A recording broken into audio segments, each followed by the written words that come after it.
Captain Jake Morrison was drinking his morning coffee when the alarm started screaming. The hot liquid splashed across his uniform as he jumped up from his desk.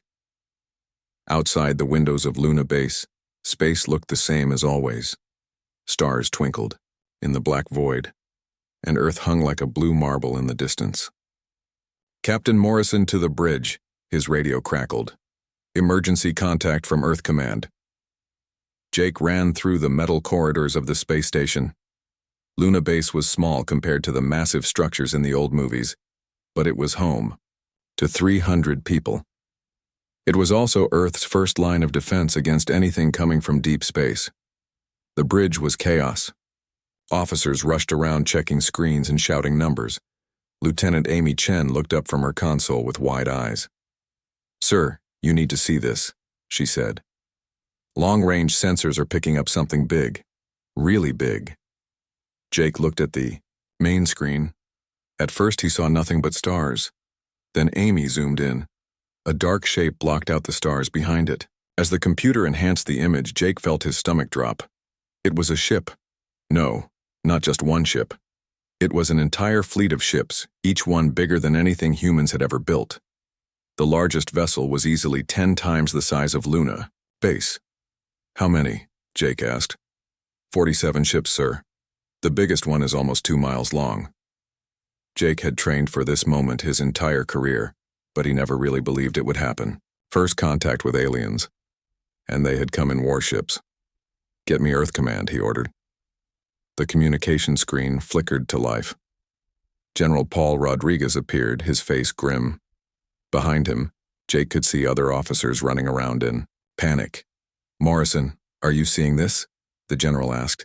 "Yes, sir. What are your orders?" "Hold position. Do not engage. We're trying to figure out what they want." "Sir, with respect, I think we know what they want," Jake said. "Nobody brings 47 warships to make friends." Down on Earth, Dr. Lisa Parker was in her lab when her phone started buzzing. She ignored it at first. She was too focused on her work studying bacteria that could survive in space. But the phone kept buzzing. "Dr. Parker, this is General Rodriguez.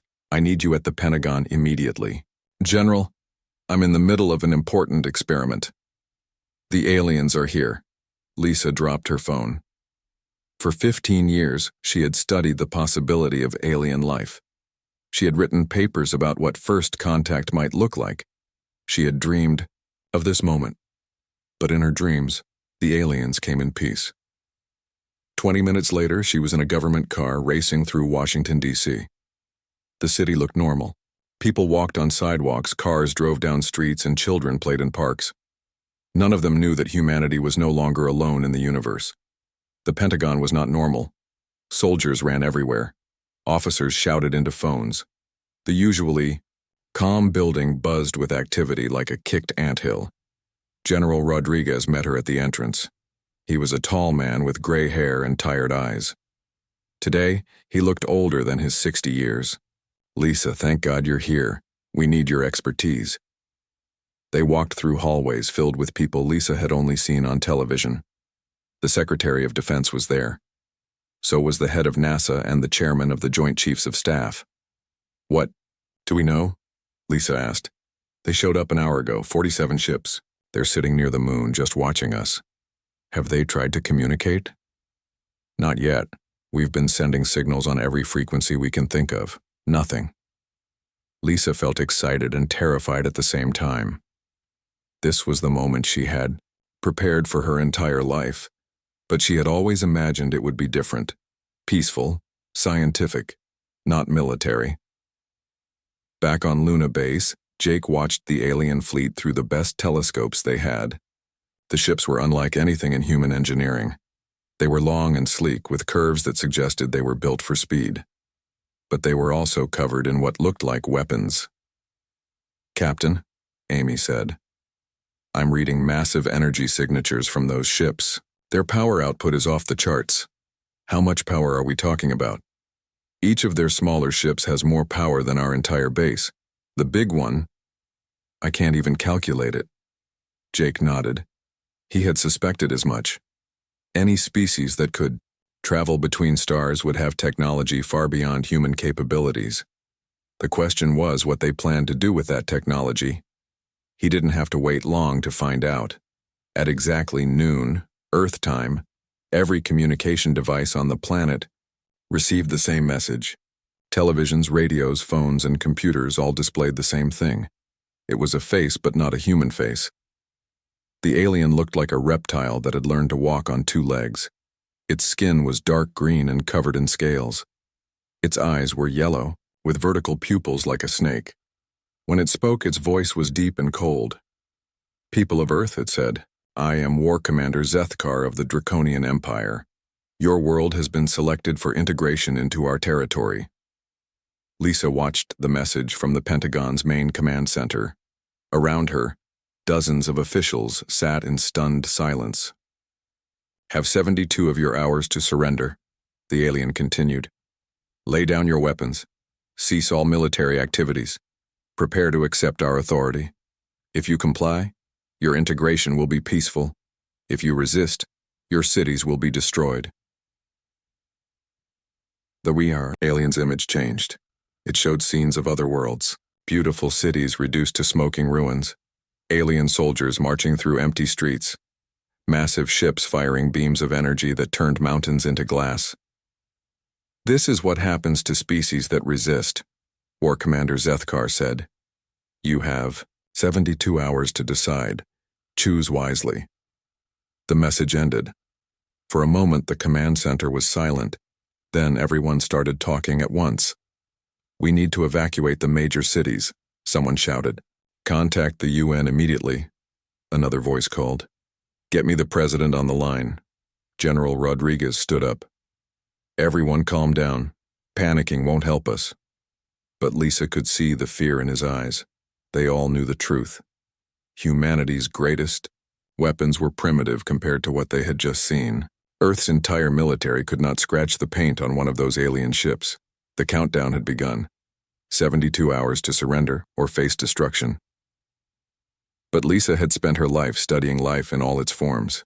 She knew that humans were different from other species in one important way. When cornered, humans did not give up. They adapted, they fought back. They found ways to survive that no one expected. The aliens thought they knew what humans would do. They were wrong. The war for Earth was about to begin. Dr. Lisa Parker stared at her reflection in the bathroom mirror. In 2 hours, she would be talking to aliens. Real aliens. But not as a scientist making history. She would be lying to them to save humanity. The plan was crazy. General Rodriguez had explained it to the Emergency Council just 6 hours after the alien ultimatum. Instead of fighting or surrendering, they would buy time through deception. "We tell them we want to negotiate surrender terms," the general had said. "We make them think we're cooperating while we prepare our real defenses." Lisa had volunteered to be Earth's voice. She spoke 12 languages and understood alien psychology better than anyone else on the planet. More importantly, she could lie convincingly when humanity's survival depended on it. She put on her best business suit and walked to the communication room. The entire leadership of Earth was there. Presidents, prime ministers, generals, and scientists all crowded around screens showing the alien fleet. "Remember," General Rodriguez whispered to her, "you are Earth's supreme leader. Keep them talking as long as possible." Lisa nodded and sat down in front of the camera. She took a deep breath and pressed the transmission button. "War Commander Zethkar, this is Supreme Leader Lisa Parker of Earth. We wish to discuss terms of surrender." The response came 30 minutes later. The alien's scaled face appeared on screen, and Lisa fought not to show her fear. Up close, War Commander Zethkar was even more terrifying. His yellow eyes studied her like a predator sizing up prey. "Supreme Leader Parker," he said, "you are wise to accept the inevitable. We will meet in person to finalize your surrender. Prepare a delegation to come aboard our command ship." "Of course, War Commander. However, our customs require that we discuss certain details first. The people of Earth need assurance that the transition will be peaceful." The alien's eyes narrowed. "What details?" "Food distribution, medical care for our sick, protection of our young. Surely the great Draconian Empire has procedures for such things." War Commander Zethkar seemed pleased by her respectful tone. "Indeed we do. Very well. We will discuss these matters. You have 12 hours to prepare your delegation. The transmission ended. Around the room, everyone let out the breath they had been holding. Good work, Lisa, General Rodriguez said. You bought us time. But Lisa knew 12 hours was not enough. They needed days, maybe weeks. She would have to keep the aliens talking much longer than that. While Lisa prepared for negotiations, Captain Jake Morrison was preparing for war. The official story was that Luna Base was powering down to show peaceful intentions. The real story was very different. Amy, how are the stealth modifications coming? Jake asked. Lieutenant Amy Chen looked up from her workstation. She had been awake for 18 hours straight, modifying civilian mining drones into spy devices. Almost done, sir. These little guys will be invisible to their sensors. We can plant them on their ships during the negotiations. The drones were smaller than footballs, designed to attach to metal surfaces and record everything they could see and hear. If Lisa could get the aliens to agree to a meeting on their ship, Jake's drones would go along for the ride. What about the weapon modifications? Engineering says they can turn our mining lasers into ship-to-ship weapons, but it'll take time. Maybe 3 days. Jake nodded. 3 days was longer than they probably had, but every hour Lisa could buy them was precious. On Earth, millions of people were quietly disappearing from major cities. The government called it voluntary relocation for safety. In reality, it was the largest military movement in human history. Families packed their cars and drove to small towns. Factory workers moved their equipment to hidden locations. Scientists transferred their research to underground bunkers. All of it happened without panic, without chaos, and without the aliens noticing. Admiral Kate Sullivan watched the evacuation from her command center. She had 30 ships under her command, everything from military destroyers to converted cargo vessels. Against 47 alien warships, her fleet was laughably small, but Admiral Sullivan had not become the youngest fleet commander in history by fighting fair. She was already planning ways to make her 30 ships fight like 300. Send. Message to all civilian shipping, she ordered. Any vessel larger than a pleasure craft is now part of the emergency fleet. We'll need every ship we can get. Her aide looked confused. Ma'am, civilian ships don't have weapons or armor. They don't need weapons or armor for what I have in mind, she replied. The next morning, Lisa sat across from War Commander Zethkar, in the docking bay of the alien command ship. The meeting was supposed to last 2 hours. Lisa had been talking for 6 hours. Your people require how much food per day? The alien asked. Well, that depends on age, activity level, and medical conditions, Lisa said. Children need different nutrition than adults. Pregnant women have special requirements. People with diabetes need careful monitoring of their blood sugar. War Commander Zethkar's yellow eyes showed growing irritation. Lisa could tell he had never dealt with such complicated surrender negotiations before. On other worlds, we simply provide standard rations, he said. Oh, that won't work for humans, Lisa said quickly. We're very diverse. Some people can't eat certain foods due to allergies. Others have religious restrictions. And then there are the lactose-intolerant individuals. She kept talking, explaining human dietary needs in excruciating detail. Behind her, hidden in her briefcase, Jake's spy drones were recording everything they could about the alien ship's interior. The aliens were getting frustrated. Lisa could see it in their body language. They had conquered dozens of worlds, but those conquests had apparently been simple affairs. Destroy the military, capture the leaders, and the population would submit. Earth was different. Earth had no single government to capture, no unified military to destroy.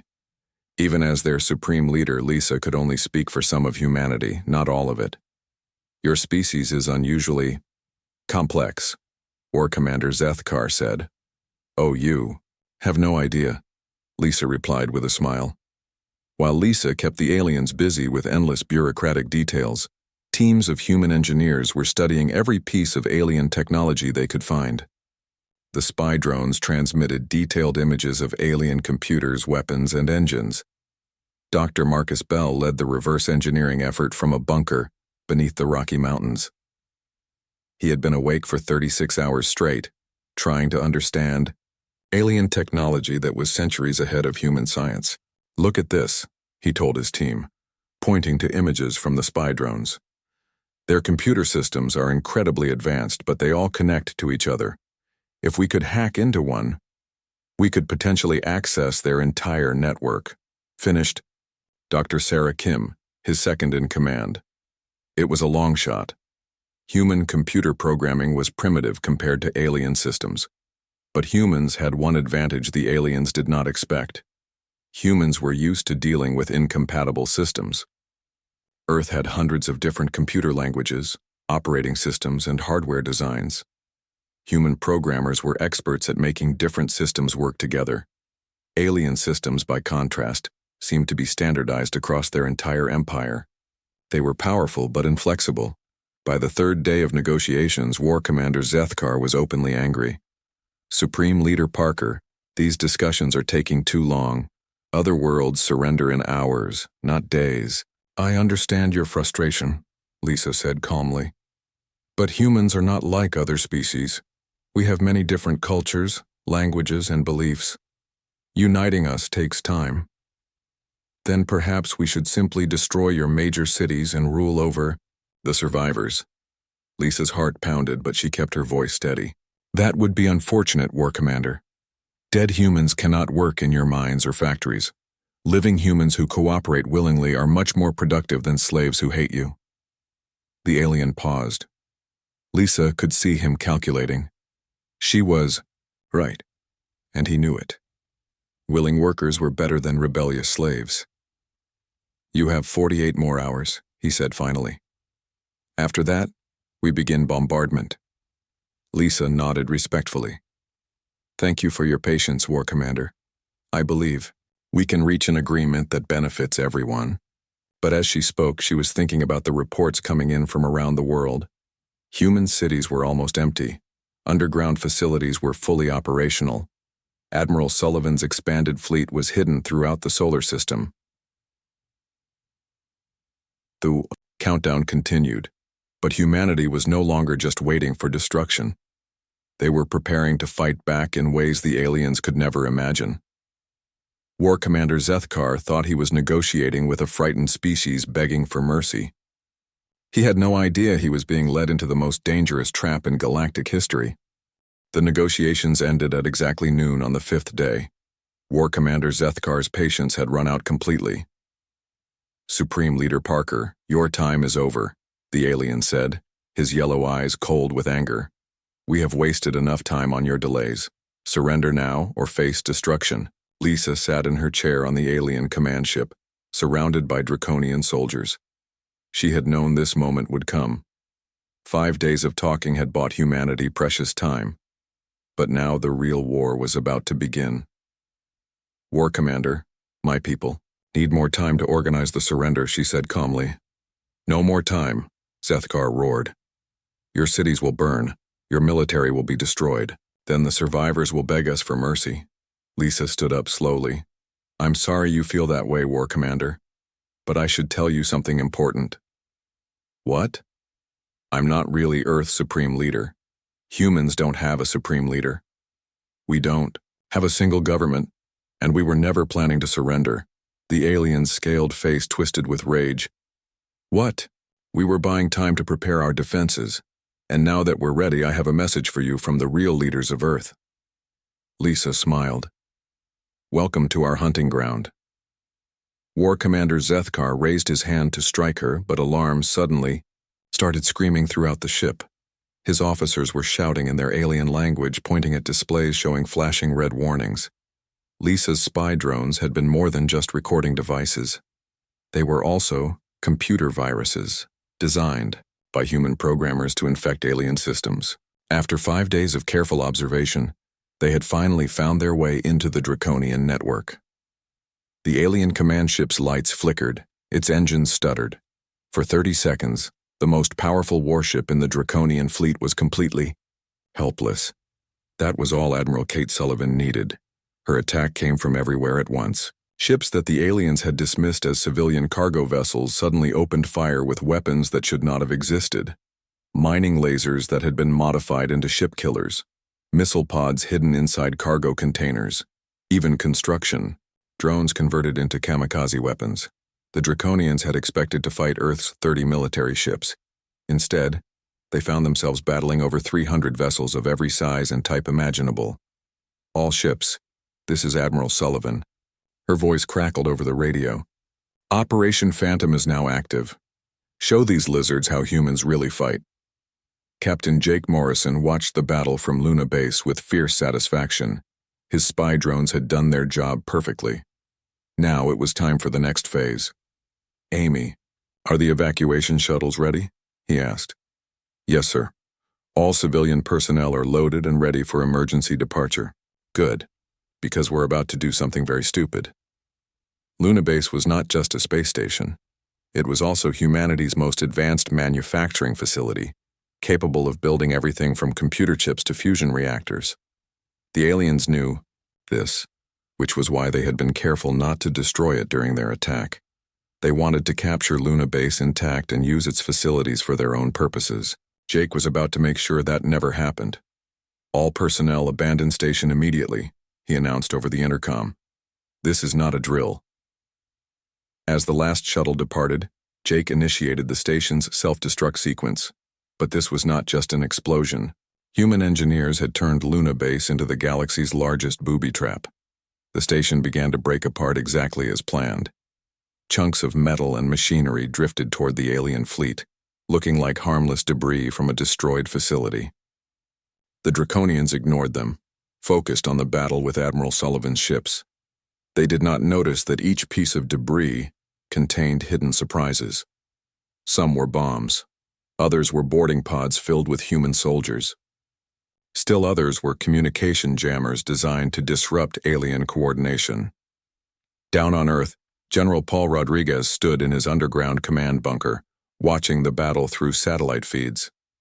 Everything was going according to plan, but he knew the real test was yet to come. Sir, his aide reported, the aliens are beginning their ground assault. Landing craft are approaching major cities. Excellent, the general said. Now they'll discover our first surprise. The Draconian landing craft descended toward New York, London, Tokyo, and a dozen other major cities. Their sensors showed massive urban centers filled with millions of people.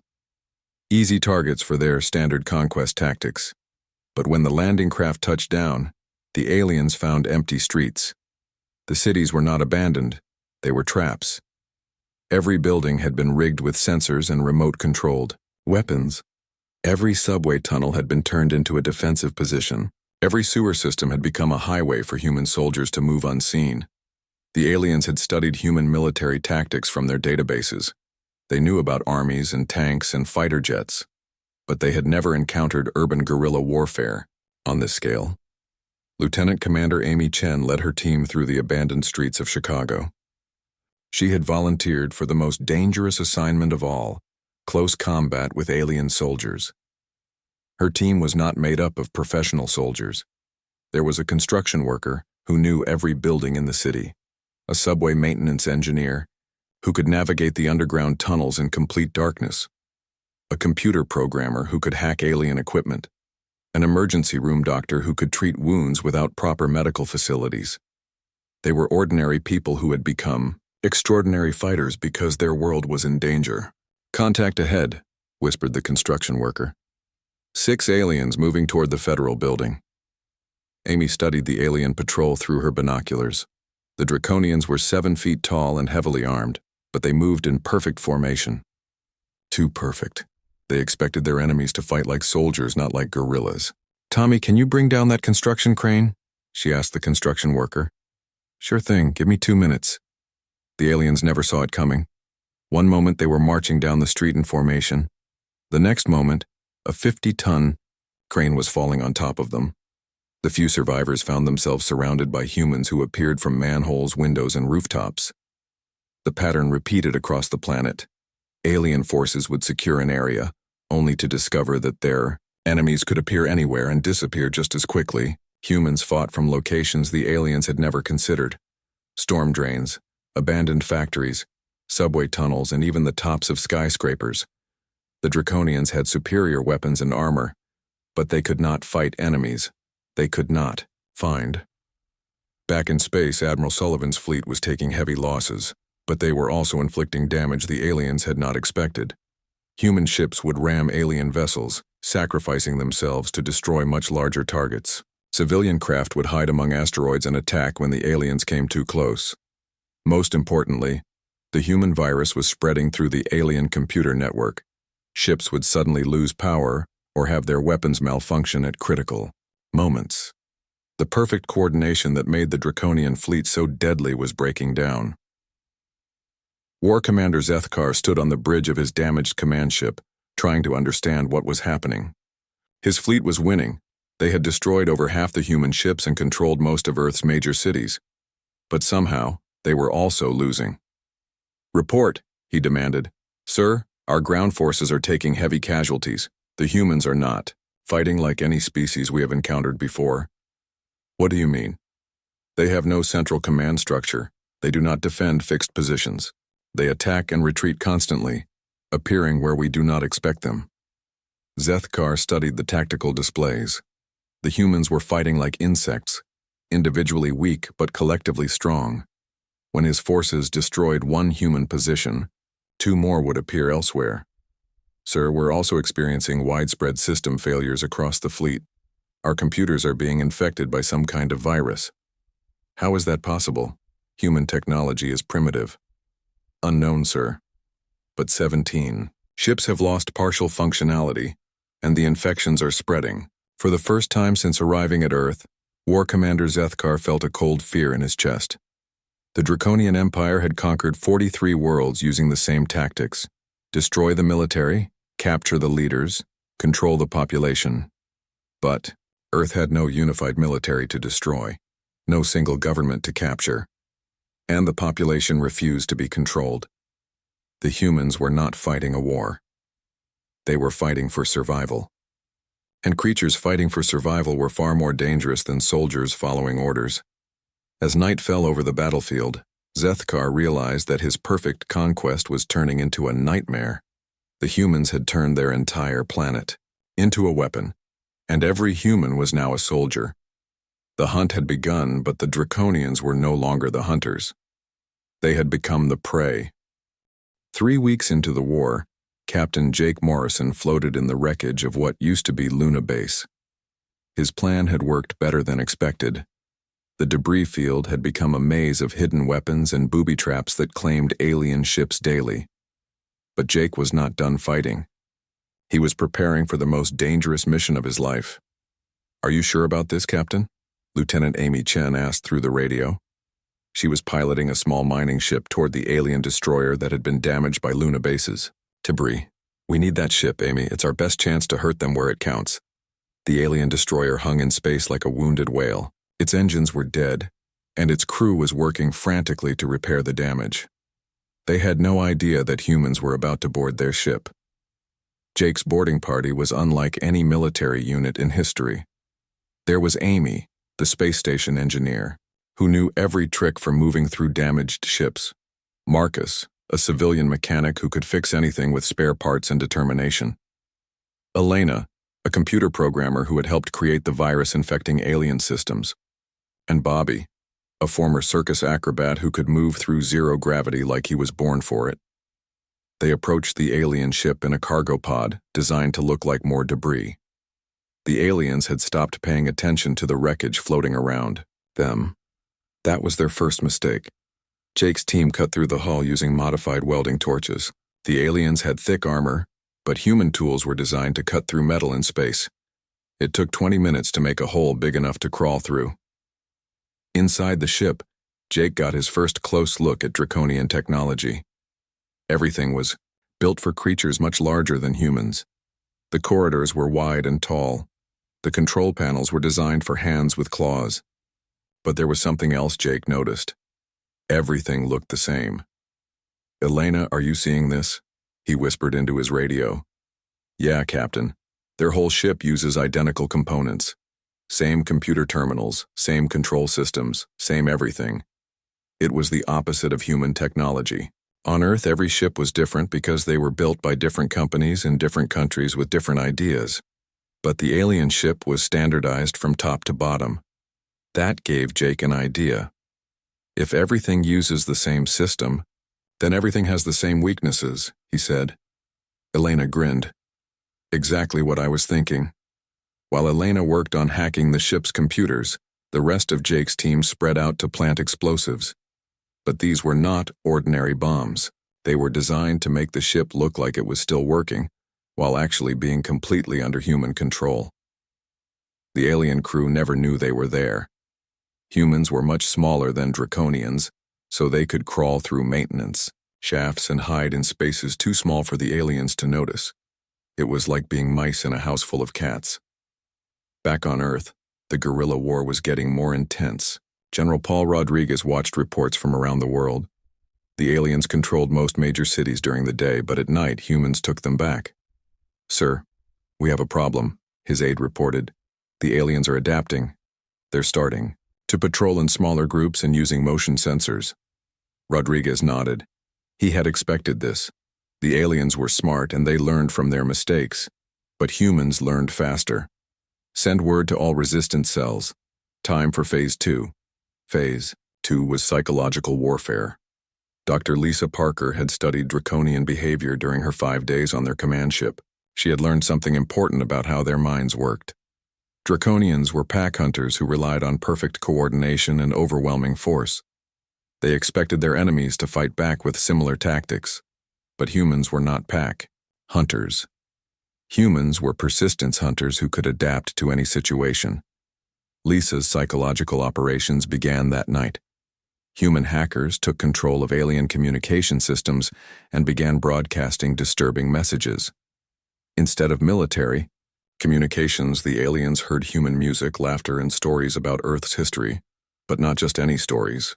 Lisa chose tales that would frighten creatures who thought in terms of rigid hierarchy and predictable behavior. Stories about human pirates who fought impossible odds. Tales of explorers who walked into unknown dangers with nothing but curiosity. Legends of soldiers who kept fighting even when defeat was certain. The effect was immediate. Alien troops began making mistakes. They jumped at shadows. They fired at empty buildings. Some refused to patrol certain areas where too many of their comrades had disappeared. Lieutenant Commander Amy Chen noticed the change during her operations in Chicago. The aliens were becoming paranoid and unpredictable. Perfect. Bobby, can you get to that communication tower? She asked. The former circus acrobat studied the 50-story building where the aliens had set up a command post. Sure thing. But what's the plan? We're going to give them something really scary to think about.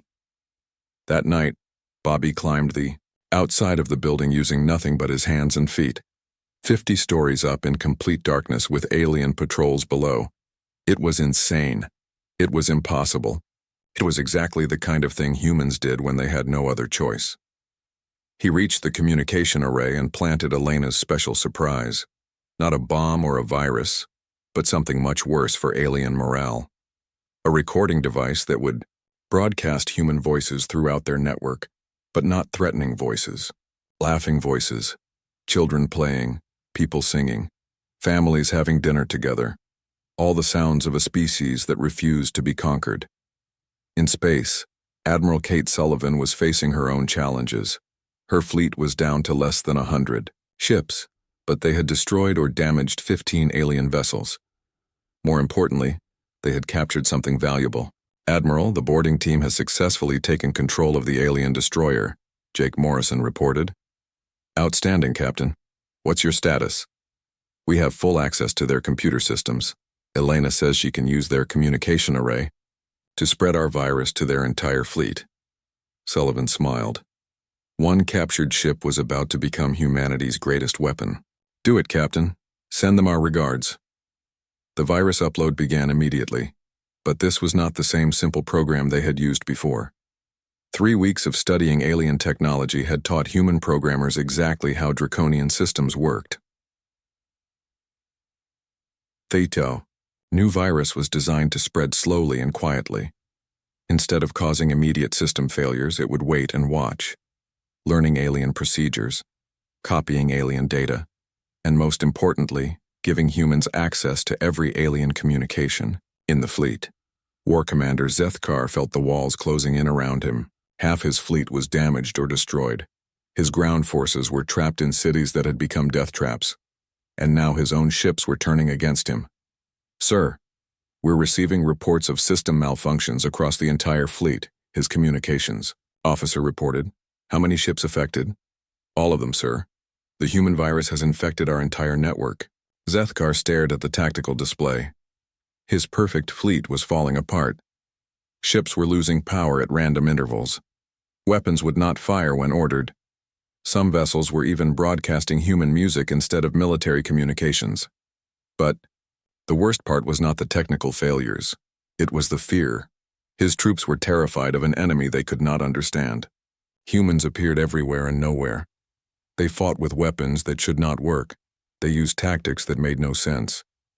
And they never, ever gave up. "Sir, I'm receiving a transmission from the human fleet," the communications officer said. "Put it through." Admiral Sullivan's face appeared on the main screen. She looked tired but determined. Behind her, Zethkar could see the bridge of a human ship that was clearly damaged but still fighting. "War Commander Zethkar," she said, "I have a message for you from the people of Earth." "Speak." "You came here expecting to find primitives who would surrender after a show of force. Instead, you found humans.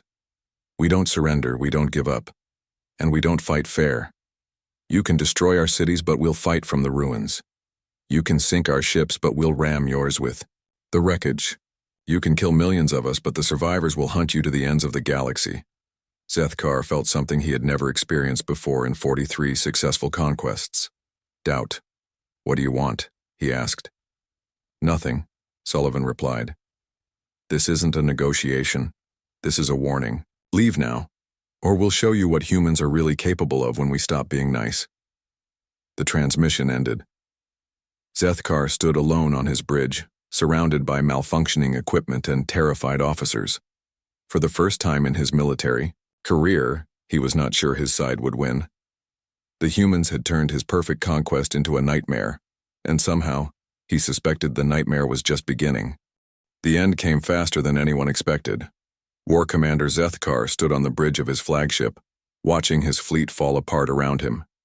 23 ships were completely dead in space. 15 more were running on emergency power only.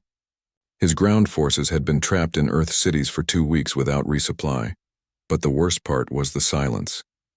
For 30 years, Zethkar had commanded fleets that moved like clockwork. Every ship knew its place.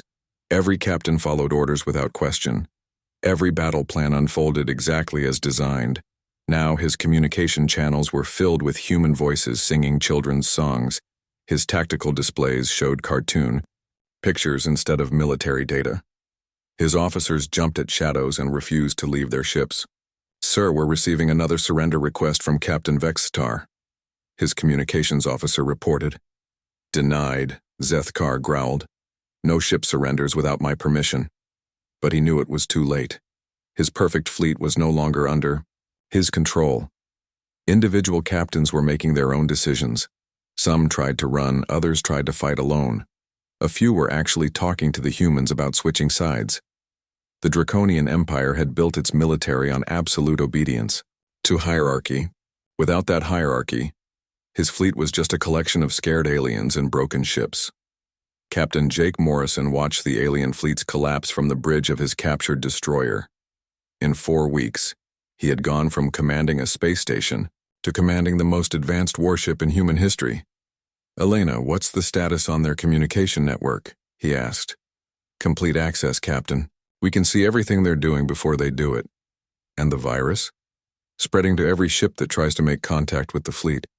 At this point, I think we control more of their computers than they do." Jake smiled. The aliens had built their technology to be efficient and standardized. Every ship used the same systems. Every system connected to every other system. It was perfect for coordination. It was also perfect for humans who wanted to take control of everything at once. "Admiral Sullivan, are you ready for the final push?" he asked over the radio. "Ready and waiting, Jake. Let's finish this."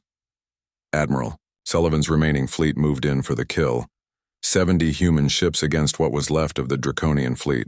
The numbers should have favored the aliens, but numbers did not matter when half the alien ships would not respond to orders. The battle was over in 2 hours. Some alien ships tried to fight and were destroyed by their own malfunctioning weapons. Others tried to run but found their engines would not start. A few actually fired on each other when their targeting systems were confused by human viruses. The humans did not even need to destroy most of the alien fleet. They just had to wait for the aliens to destroy themselves. Down on Earth, the ground war ended even faster. Without support from space, the alien troops found themselves completely surrounded by human forces that seemed to appear from nowhere. Lieutenant Commander Amy Chen led the final assault on the alien command post in Chicago. Her team had grown from 5 people to 50. Construction workers, computer programmers, doctors, teachers, and even a few professional soldiers who had joined the resistance. "Remember," she told them as they prepared to attack, "we want prisoners, not bodies. These aliens might have useful information." The assault was almost anticlimactic. The aliens had been trapped in the building for 3 days without food or water. They were scared, hungry, and completely demoralized. When Amy's team broke down the doors, most of the aliens simply surrendered. "Please," their commander begged in broken English. "No more human tricks, no more ghosts in the walls. We surrender." Similar scenes played out across the planet. Within 24 hours, every alien ground force had either surrendered or been destroyed. The invasion of Earth was over, but War Commander Zethkar was not ready to give up. He still had one option left. If he could not conquer Earth, he could at least destroy it. "Prepare the planet killer," he ordered. His officers stared at him in shock. The planet killer was a weapon of last resort, used only when the Draconian Empire wanted to make an example of a world that had resisted too strongly. "Sir, the Empire forbids the use of planet killers without direct authorization from the High Command," his tactical officer said. "The High Command is not here," Zethkar replied. "I am, and I will not return to the Empire in defeat." But as he reached for the firing controls, every screen on his bridge went dark. Then they lit up again, showing the face of Dr. Lisa Parker. "Hello, War Commander," she said with a smile. "I thought you might try something like this." "Impossible, this is a secure channel.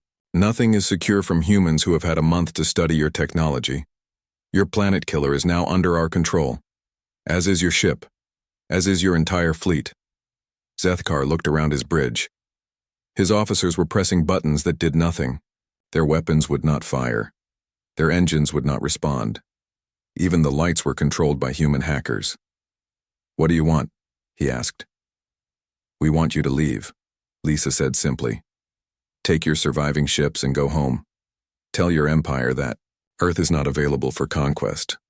And if I refuse, then you'll spend the rest of your life floating in space while we use your ships to visit your homeworld.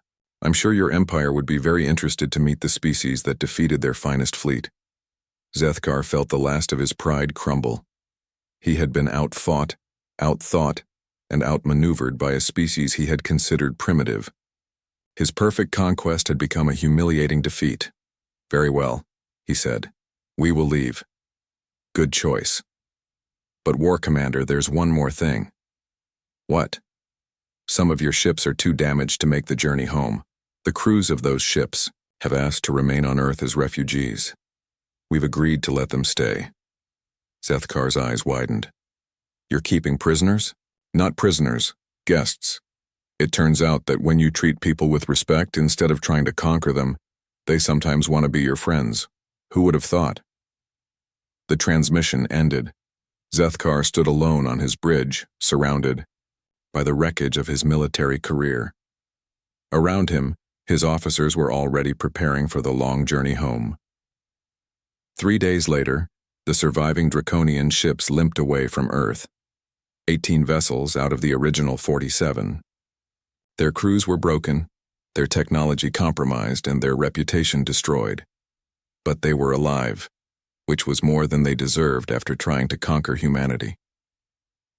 Captain Jake Morrison watched them go from the bridge of his captured destroyer.